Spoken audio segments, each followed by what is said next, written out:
Hello there, my name's Ray. I'm with Team S.t.e.a.m. Today I'm here at Flash Industrial Painting because we're going to be stripping all this paint, welding up all of the cracks and putting big brace plates on the backside and welding them up, solidifying all these weak decisions and making them something that these people can actually deal with, getting rid of all of this bed liner and replacing that with bed liner that's new, and replacing this with bed liner and paint, stripping all the paint off of the other side as well, welding up the cracks on the other side and installing brace plates on this side as well. Of the second of 5 of these fairly local, about an hour and a half away, water division trucks.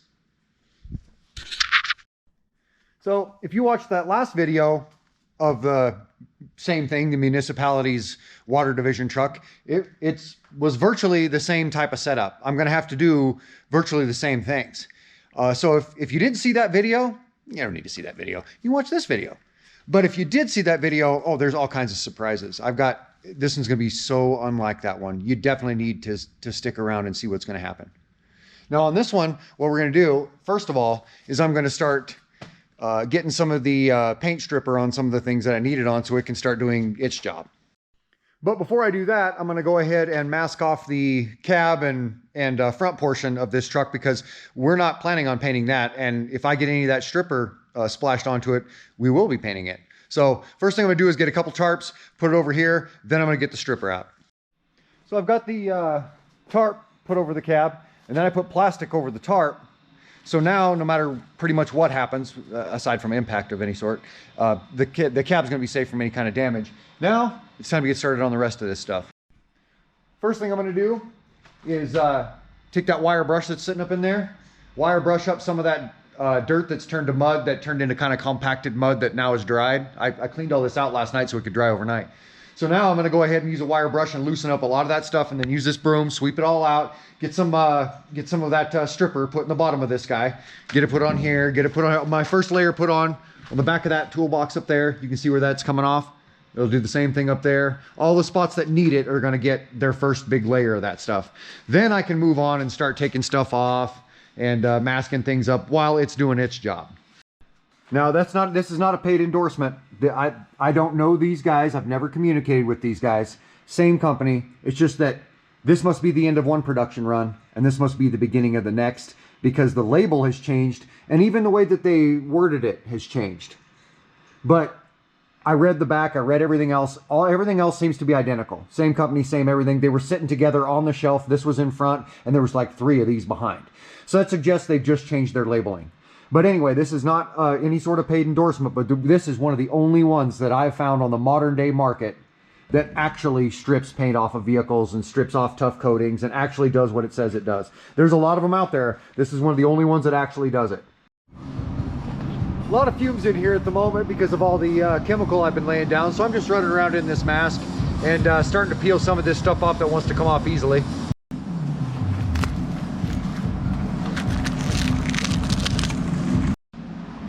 It hasn't been all that long, so it's starting to work. It's been about an hour, hour and a half. This stuff really takes, 8 hours and multiple coats to get something that thick up off there.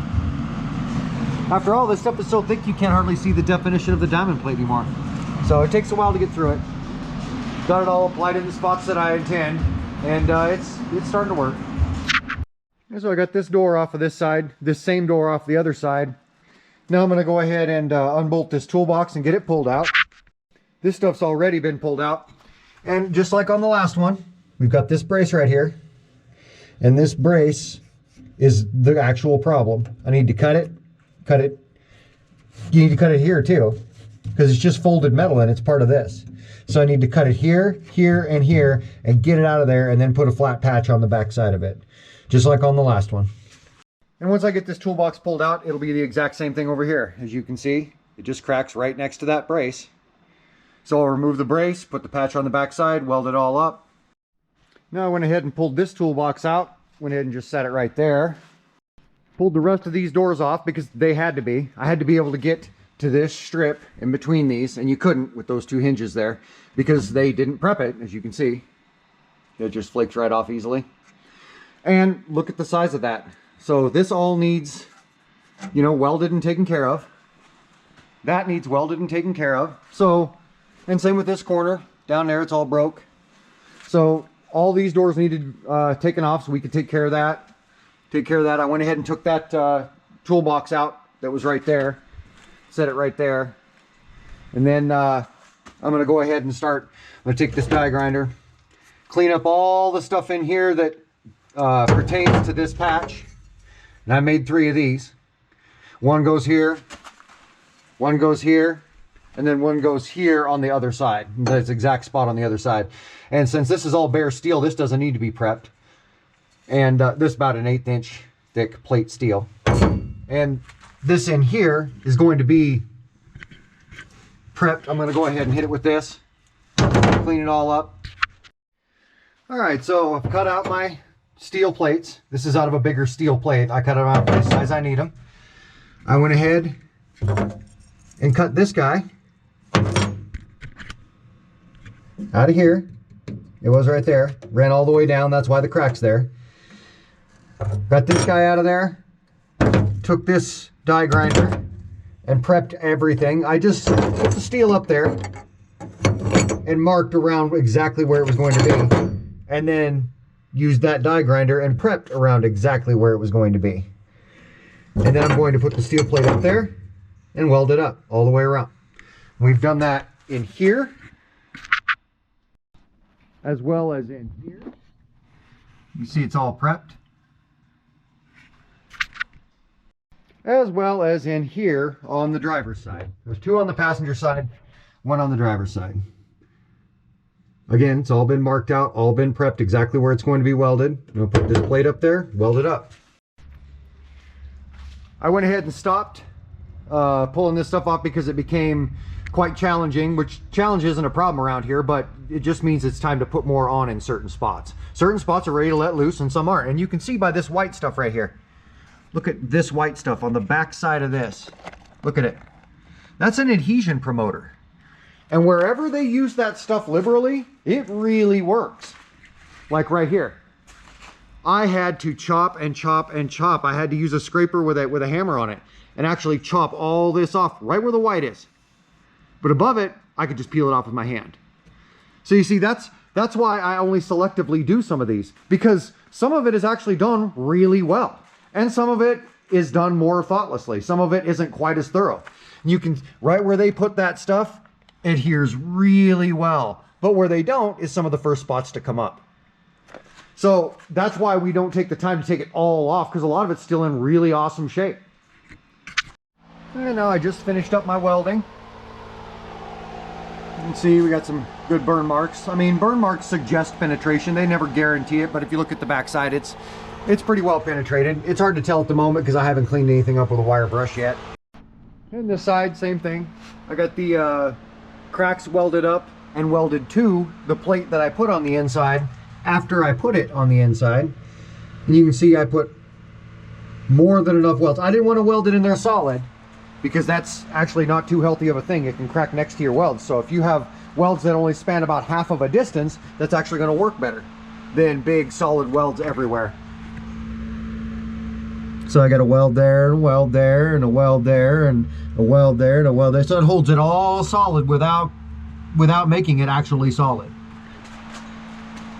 And then up here, again, I haven't wire brushed this yet, but I welded this all up. Welded all that up. So we're getting some of that stuff stripped off of there. She's cleaning up.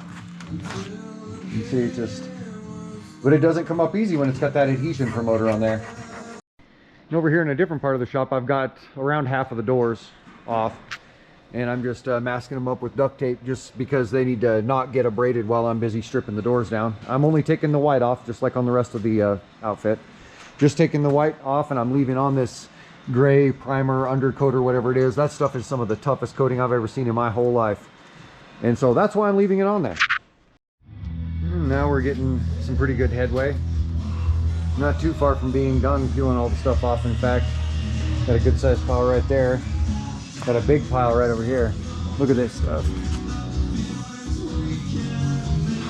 And down here at the other end of the shop, I've got all the white paint sanded off of these, meticulously sanded off, leaving on that ultra double tough primer or coating or whatever that is. Now, as you can see, I'm getting all that white paint stripped off of that coating that's under it. You can see the difference in color. It's kind of a gray. And you can see how lousy this paint job's sticking to it, basically everywhere. But I have to break away, and now that the boys got all this rubber cleaned up out of here, and we got all the rubber cleaned up out of the shop, I can go ahead and get this all sandblasted. I always try and do my sandblasting at the end of the day if I can. Sandblasting and fiberglass prep both, just because if that's, you know, going to be all over you, you don't want to be tracking it onto furniture all day and having it on you all day. I don't like being filthy all day. I mean, I'm in a job where you are dirty, but I don't like being that kind of filthy all day long. So typically I'll go ahead and sandblast at the end of the day. I mean, that stuff gets into everything. You rub the top of your head and it feels like a sugar cookie, you know? It just gets into everything. So at the end of the day is better for me for that. Just finishing up the last of the sanding. Just getting ready to go. Put some primer and some paint on this guy.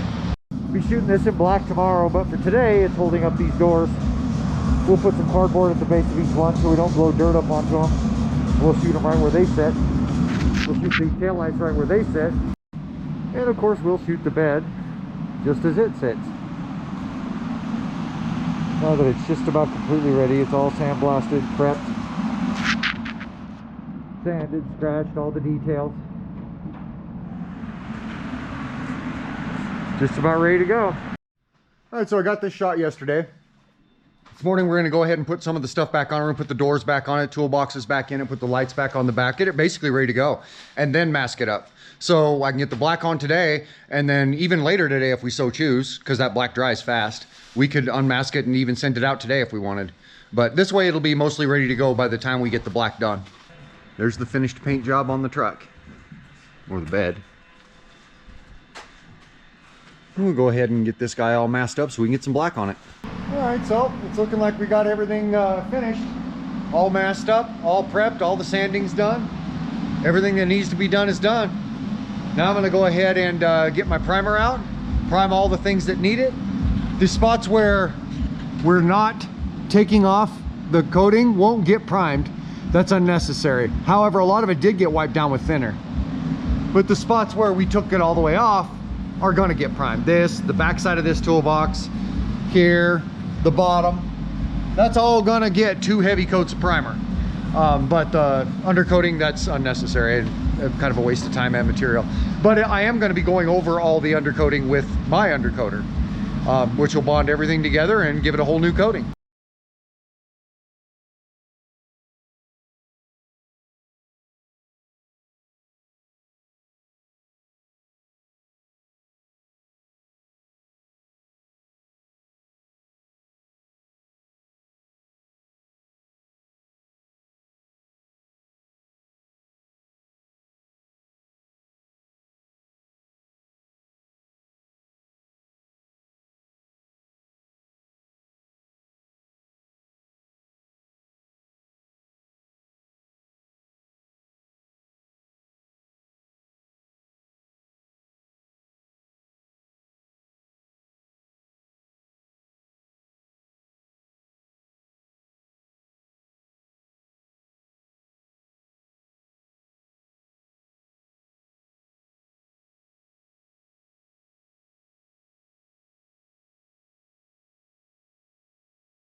Got it all shot, all finished out. We'll just go ahead and let this cure out until tomorrow, although we don't really have to. In a few hours it'll be dry, but it's late enough in the day. We'll go ahead and just let it cure out until tomorrow, and then we'll unmask it and get it back to these guys so we can get going on the next deal. Well, now here it is the next morning, and we're just getting some unmasking done. It won't take us very long to get this thing all put together. It mostly is put together. And we'll get this guy outside and get the next one in. Here's how this turned out. All refinished and done.